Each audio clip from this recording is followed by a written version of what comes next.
The dark web. A hidden world beneath the internet. A place where identities are fake, money is digital, and anything can be bought. Drugs. Weapons. Hacked passwords. Fake passports. Stolen credit cards. Murder for hire. For most people, the dark web is a myth. Something they have heard about in movies or read about in news articles. Something that feels distant. Something that does not feel real. But for one man, the dark web was very real. For one man, the dark web was an empire. An empire worth over $1 billion. An empire that spanned the globe. An empire that the FBI, the DEA, and Interpol could not stop. His name was Ross Ulbricht. But the world knew him by another name.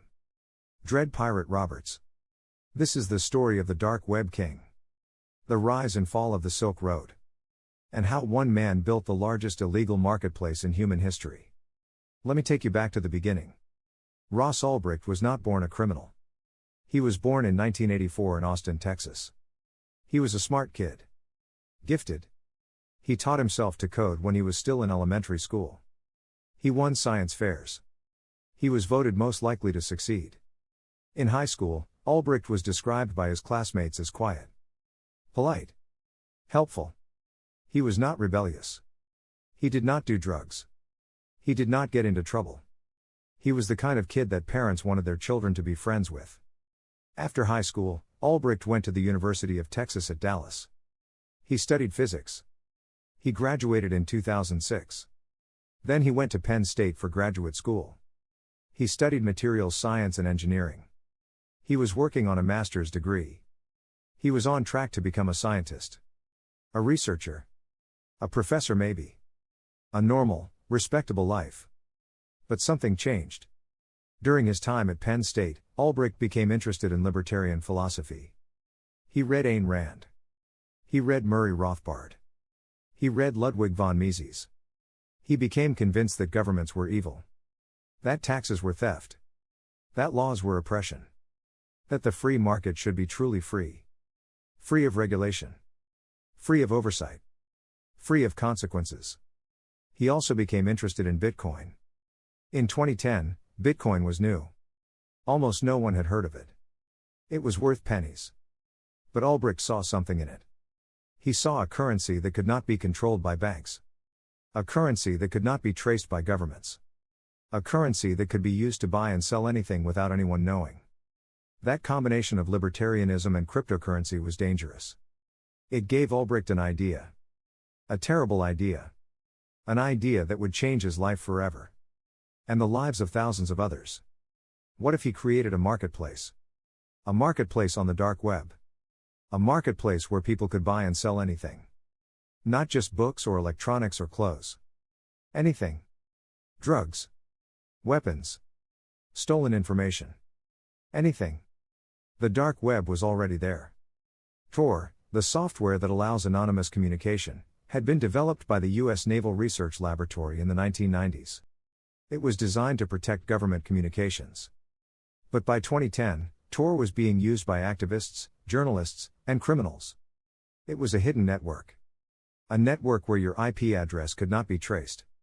A network where you could operate in complete anonymity. Ulbricht knew that a marketplace on Tor would be nearly impossible to shut down. The sellers would be anonymous. The buyers would be anonymous. The transactions would be in Bitcoin. No banks. No names. No addresses. No paper trail. In January 2011, Ulbricht started building. He called his marketplace the Silk Road.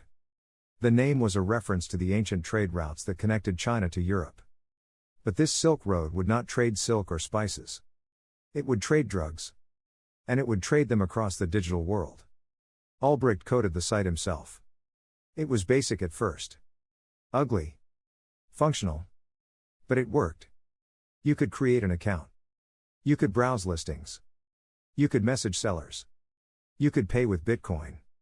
You could leave reviews. It was like eBay. But for illegal drugs. Ulbricht created a seller account under the name Dread Pirate Roberts. The name came from the movie The Princess Bride. In the movie, the Dread Pirate Roberts is a legendary pirate whose identity is passed from person to person. No one ever knows who he really is. That was the perfect metaphor for what Ulbricht wanted. A leader whose identity was a secret. Ulbricht started small. He sold magic mushrooms from his own apartment. He packaged them himself. He shipped them himself. He answered customer service emails himself. He was the CEO, the warehouse manager, the shipping department, and the customer support team. All in one. Within a month, other sellers joined. They offered LSD, marijuana, ecstasy, cocaine, heroin, prescription drugs, steroids, anything you could imagine. Within 3 months, the Silk Road had over 1,000 listings. Within 6 months, it had over 10,000. The growth was explosive. Word spread through online forums. Reddit, 4chan, Bitcoin forums. The dark web was a secret world, but within that world, everyone knew about the Silk Road. It was the Amazon of illegal goods. Reliable.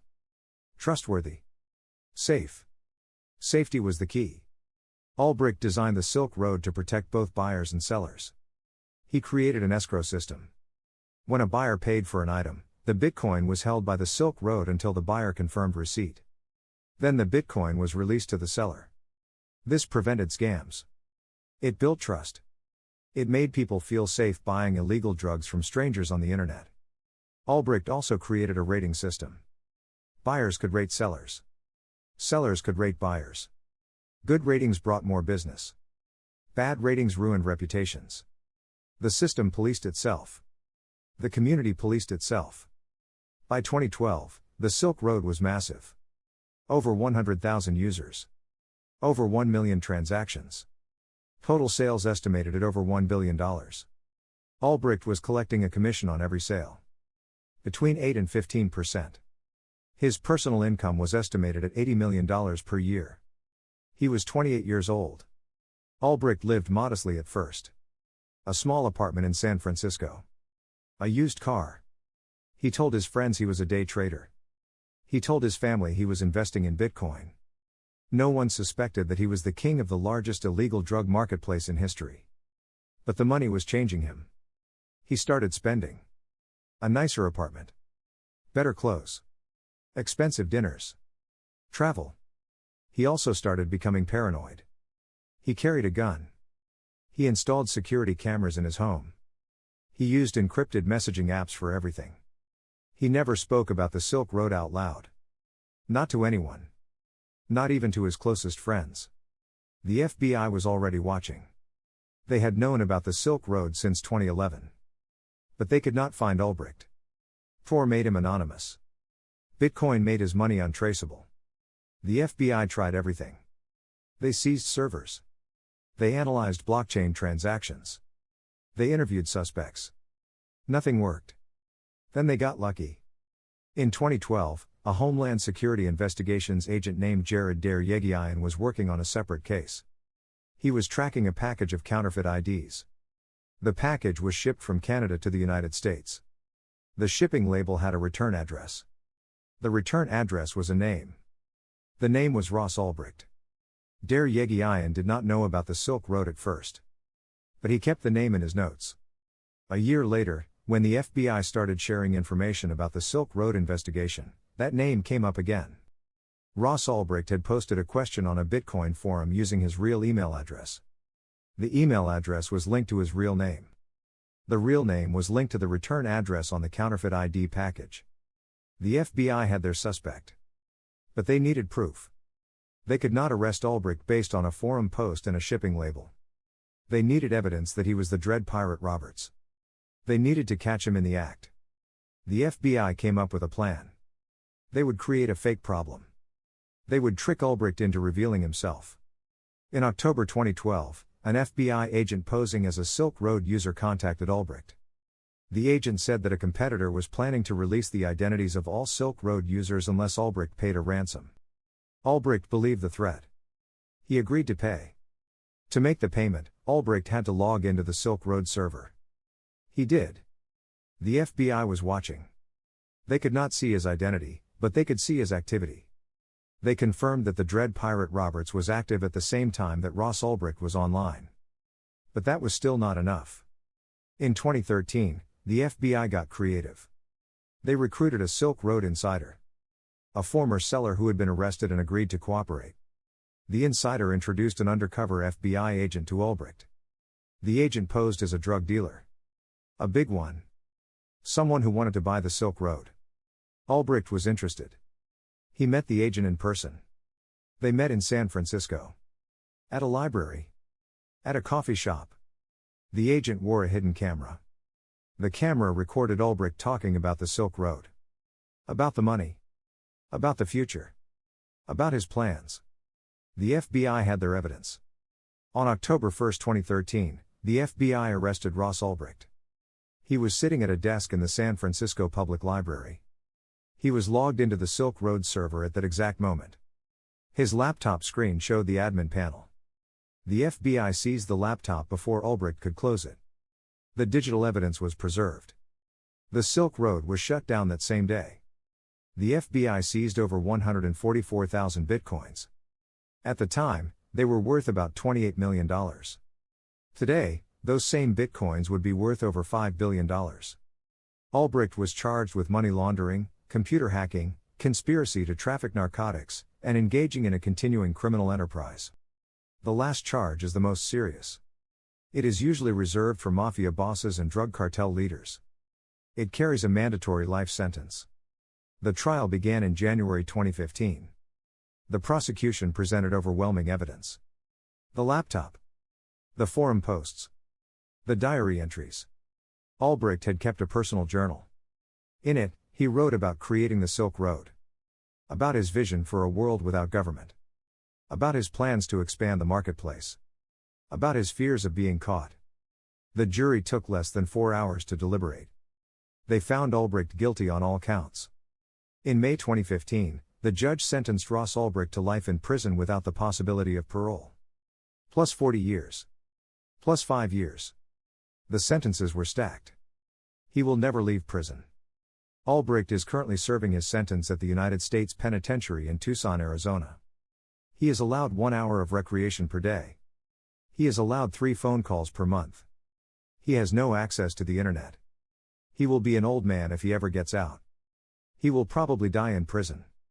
But the story of the dark web king did not end with Ross Ulbricht's arrest. The Silk Road was gone, but the dark web was still there. And new marketplaces rose to fill the void. Alpha Bay. Hansa. Dream Market. Wall Street Market. Each one bigger than the last. Each one learning from the mistakes of the Silk Road. Each one thinking they could not be caught. They were all wrong. In 2017, the FBI and the DEA worked with international partners to shut down Alpha Bay. The founder, Alexander Kaz, was arrested in Thailand. He died in custody before his trial. Officially, he committed suicide. Many believe he was killed. In 2019, German police shut down the Wall Street market. 3 administrators were arrested.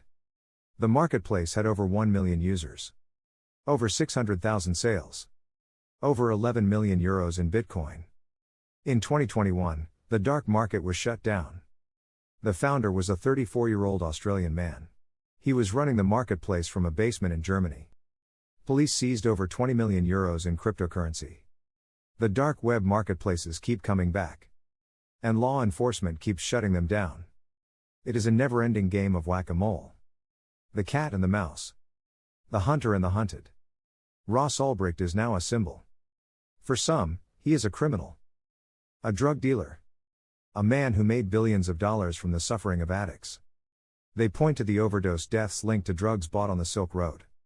They point to the families destroyed by addiction. They say Ulbricht is exactly where he belongs. For others, Ulbricht is a hero. A freedom fighter. A man who challenged an unjust system. They point to the fact that the Silk Road was safer than street drug dealing. That buyers and sellers could raid each other. That violence was not used to settle disputes. That people did not get shot or stabbed over drug deals gone wrong on the Silk Road. There is truth in both views. The Silk Road did reduce violence. But it also increased access to drugs. Thousands of people bought drugs on the Silk Road who never would have bought drugs on the street. Some of those people became addicts. Some of those people died. What cannot be denied is that Ross Ulbricht was a genius. A misguided genius. A dangerous genius. But a genius nonetheless. He built something that no one had built before. He solved problems that no one had solved before. He created a system that worked. For 2.5 years, the Silk Road operated in plain sight. And the FBI could not stop it. In the end, it was not technology that brought Ulbricht down. It was human error. A return address on a package. A forum post with a real email address. A meeting with a fake drug dealer. The same old mistakes that criminals have been making for centuries. The dark web is still there. Tor is still there. Bitcoin is still there. New marketplaces are still there. The war between law enforcement and the dark web continues. Every day, someone is trying to build the next Silk Road. Every day, someone is trying to stop them. Ross Ulbricht sits in a prison cell in Arizona. He writes letters to his family. He writes to his supporters. He writes to journalists. He still believes in his vision. He still believes that governments are evil. He still believes that the free market should be truly free. He just does not believe that he will ever see that world. Because he will not. He will die in prison. The dark web king is gone. Long live the dark web king. Thank you for watching.